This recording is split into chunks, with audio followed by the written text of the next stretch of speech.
কসবা কাণ্ডে ঘটনাস্থল পরিদর্শনে গোয়েন্দা বিভাগ। শুক্রবার ভোরে কসবা গণধর্ষণ কাণ্ডে মনোজিৎ মিশ্র এবং আরও ৩ অভিযুক্তকে নিয়ে ল কলেজে পৌঁছায় লালবাজারের গোয়েন্দা বিভাগের আধিকারিকরা। সেখানে অভিযুক্তদের সঙ্গে নিয়ে ঘটনাস্থল পরিদর্শন করেন তারা।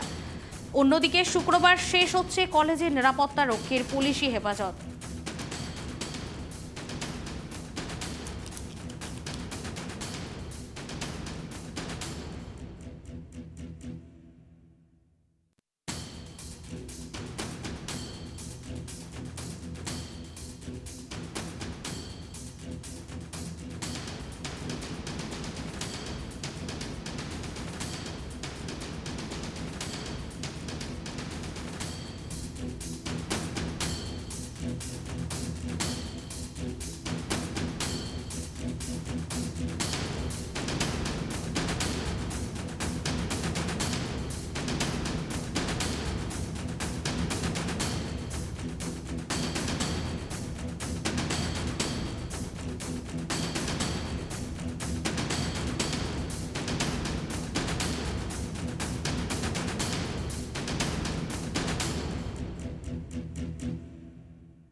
ঘটনাস্থল পরিদর্শনে গোয়েন্দা বিভাগ। শুক্রবার ভোরে কসবা গণধর্ষণ কাণ্ডে মনোজিৎ মিশ্র এবং আরও ৩ অভিযুক্তকে নিয়ে ল কলেজে পৌঁছায় লালবাজারের গোয়েন্দা বিভাগের আধিকারিকরা।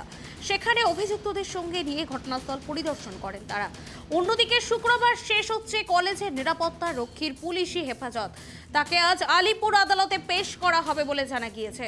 এ বিষয়ে বিস্তারিত জানবো, আমার সঙ্গে টেলিফোন লাইনে রয়েছে আমাদের প্রতিনিধি অভ্রদীপ। অভ্রদীপ, কসবা কাণ্ডে ঘটনাস্থল পরিদর্শনে গোয়েন্দা বিভাগ, কি তথ্য রয়েছে এই মুহূর্তে? একদমই, দেখো, এই কসবার যে গণধর্ষণের ঘটনা ঘটে তার পরিপ্রেক্ষিতে 9 সদস্যের সিট গঠন করা হয় কলকাতা পুলিশের তরফে। তার কিছুদিন পরে এই তদন্তের ভার দেয়া হয় কলকাতা পুলিশের গোয়েন্দা বিভাগকে। সেখান থেকে আজকে ভোরবেলা 4:10 নাগাদ মনোজিৎ মিশ্র সহ যে আরো 3 জন অভিযুক্ত ছিলেন, অর্থাৎ মোট 4 জন অভিযুক্ত, তাদেরকে আজকে কলেজে নিয়ে আসা হয়, অর্থাৎ ঘটনাস্থলে নিয়ে আসা হয়। সেখানেই কিন্তু তাদেরকে দিয়ে ঘটনার পুনর্নির্মাণ করানো হয়। অর্থাৎ সেদিনকে গত 25 তারিখ কিভাবে কি ঘটনা ঘটেছিল, কোথা থেকে কি হয়েছিল, মানে ঘটনার সিকোয়েন্স কি ছিল, এই সমস্ত কিছু কিন্তু আজকে পুনর্নির্মাণ করা হয়েছে। 8:10 পর্যন্ত এই পুনর্নির্মাণের প্রক্রিয়া চালানো হয় এবং প্রায় এই 4 ঘন্টার পুনর্নির্মাণে মনোজিৎ মিশ্র সহ যে কলেজের সিকিউরিটি গার্ড ছিল সবাইকে কিন্তু নিয়ে এসে তাদেরকে জিজ্ঞাসাবাদ করা হয়। অন্যদিকে ঘটনার সিকোয়েন্স কি ছিল সেই সমস্ত কিছু কিন্তু খতিয়ে দেখা হয়েছে। তুমি জানো, এর কিছুদিন আগে যে তরুণী, যে ছাত্রী, তার উপর যে নির্যাতন হয়েছিল তাকেও কিন্তু নিয়ে এসে ঘটনার পুনর্নির্মাণ করানো হয়েছিল এবং তিনি যে স্টেটমেন্ট দিয়েছেন তার ভিত্তিতে আজকের এই 4 জন অভিযুক্তকে নিয়ে ঘটনাস্থলের পুনর্নির্মাণ করানো হয়। দুই পক্ষের যে তথ্য উঠে আসছে সেটাকে কিন্তু সামনাসামনি রাখা হবে এবং কোথাও কোনো অসঙ্গতি রয়েছে কিনা সেটা কিন্তু খতিয়ে দেখা হবে। তার পাশাপাশি এই 8:10 কিছু পরে আমরা দেখতে পাই যে এই 4 জন অভিযুক্তকে তাদের ঘটনাস্থল থেকে ফিরিয়ে নিয়ে যাওয়া হয় লালবাজারে এবং তারপরেই আমরা দেখতে পাই যে 3D ম্যাপিং যে স্ক্যানার রয়েছে, যে মেশিন রয়েছে, সেই মেশিন নিয়ে আসা হয়েছে এবং ঘটনাস্থল সহ পুরো কলেজের 3D ম্যাপিং করে নেওয়া হচ্ছে কলকাতা পুলিশের গোয়েন্দা বিভাগের তরফে।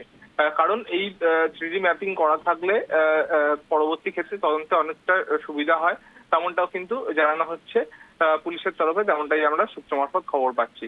এবং তার পাশাপাশি আজকে যে ওই কলেজের যে সিকিউরিটি গার্ড ছিলেন, তিনি সিকিউরিটি গার্ডের আজকে পুলিশি হেফাজতের মেয়াদ শেষ হয়েছে, তাকে কিন্তু আজকে আদালতে পেশ করা হবে। এই সমস্ত তথ্য কিন্তু আদালতের কাছে রাখা হবে, তেমনটাই জানানো হচ্ছে। এই 4 জনকে নিয়ে সেদিনকের যে ঘটনা ঘটেছিল, শৌচাগারে যাওয়া হয়েছিল, কলেজের ইউনিয়ন রুমে যাওয়া হয়েছিল এবং সিকিউরিটি গার্ডের যে রুম সেখানে যাওয়া হয়েছিল, সমস্ত কিছুতেই কিন্তু সমস্ত যে জায়গাগুলি রয়েছে, যে জায়গাগুলিতে ওই যে নির্যাতিতা স্টেটমেন্ট দিয়েছেন তার পরিপ্রেক্ষিতে সমস্ত জায়গার কিন্তু 3D ম্যাপিং করা হচ্ছে এবং সব জায়গার কিন্তু ঘটনা পুনর্নির্মাণ করা হয়েছে, তেমনটাই কিন্তু পুলিশ সূত্র মারফত জানা যাচ্ছে।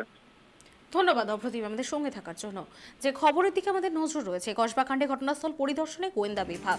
যেমনটা জানালেন আমাদের প্রতিনিধি, শুক্রবার ভোরে অর্থাৎ 8:10 নাগাদ কসবা গণধর্ষণ কাণ্ডে মনোজিৎ মিশ্র এবং আরও 3 অভিযুক্তকে নিয়ে ল কলেজে পৌঁছায় লালবাজারের গোয়েন্দা বিভাগের আধিকারিকরা। সেখানে অভিযুক্তদের সঙ্গে নিয়ে ঘটনাস্থল পরিদর্শন করেন তারা। অন্যদিকে শুক্রবার শেষ হচ্ছে কলেজের নিরাপত্তা রক্ষীর পুলিশি হেফাজত। তাকে আজ আলিপুর আদালতে পেশ করা হবে বলে জানা গিয়েছে।